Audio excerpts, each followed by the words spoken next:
मैं हाजिर हुआ तो दिल्ली से फ्लाइट थी, वहाँ मुझे मालूम हुआ कि साहब मेरे एक बहुत अजीज शायर थे, बड़ा जिंदा दिल आदमी थे, दिल फेंक आदमी थे। मामला ये था, उनके दर्द था, अपेंडिक्स का ऑपरेशन होना था, लेकिन साहब मैंने पूछा कि चलिए उनकी तो पंथ हॉस्पिटल दिल्ली में वो एडमिट थे, लेकिन उनका ऑपरेशन जब मैं पहुंचा नहीं हुआ था, वो बिल्कुल ऐसे जगह लेटे हुए थे बर्थ पर जहां पर उनको ले जाना था ऑपरेशन के लिए। मैं इत्तेफाक से सही वक्त पर पहुंचा, उनसे मुलाकात, तो कैफियत ये थी, आए आए हाँ, जिंदा दिल थे, बहुत शायर थे।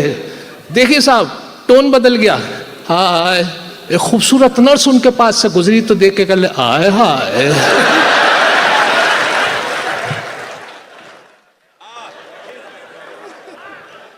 ना महरमों पे लिख दी मोहब्बत की डायरी, ना महरमों पे लिख दी मोहब्बत की डायरी, देखी पराई लड़की कहा उस पे हायरी।